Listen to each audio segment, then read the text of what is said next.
একসঙ্গে বাদ 10 তারকা, নিলামের আগে বড় চমক কেকেআরের। বন্ধুরা, আপনারা যদি দেখতে চান কোন 10 জন প্লেয়ারকে ছেড়ে দিতে চলেছে কেকেআর, তাহলে ভিডিওটি শেষ অবধি দেখতে হবে। চ্যানেলটিকে সাবস্ক্রাইব করে একটা লাইক দিতে হবে এবং নোটিফিকেশন বেল আইকন দাবাতে হবে। গত মরশুমে ডিফেন্ডিং চ্যাম্পিয়ন হিসেবে শুরু করলেও হতাশাজনক পারফরমেন্স করেছিল কলকাতা নাইট রাইডার্স। পয়েন্ট তালিকায় 8ম স্থানে শেষ করেছিল নাইটরা। দলের একাধিক তারকা প্লেয়ারের পারফরমেন্স নিয়ে উঠেছে প্রশ্ন। এবার সামনে আইপিএল 2026-এর মিনি নিলাম। 15 নভেম্বরের মধ্যে প্রতিটি দলকে তাদের রিটেনশন তালিকা জমা দিতে হবে। নতুন মরশুমে নতুনভাবে দল গোছাতে এবং আরও শক্তিশালী স্কোয়াড তৈরি করতে চাইছে কেকেআর। ফলে নিলামের আগে বড়সড় পরিবর্তনের পথে হাঁটতে পারে কিং খানের ফ্র্যাঞ্চাইজ। শোনা যাচ্ছে মোট 10 জন প্লেয়ারকে রিলিজ করতে পারে কলকাতা নাইট রাইডার্স। সেই তালিকায় একের পর এক তারকার নামও রয়েছে। প্রথমেই আসছে কুইন্টন ডিককের নাম।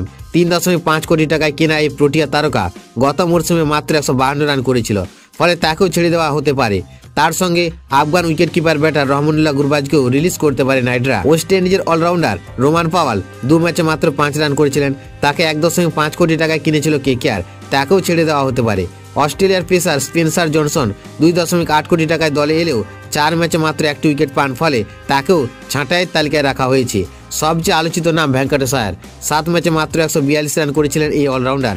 আগেও কেকেআর তাকে রিলিজ করে পরে 23.75 কোটি টাকায় কিনেছিল, এবার তাকে রাখার সম্ভাবনা কম।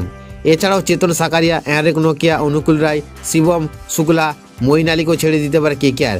যদিও এখনও কোনো সরকারি ঘোষণা আসেনি। শেষ পর্যন্ত কোন সিদ্ধান্ত নেয় নাইটরা সেটা এখন দেখার।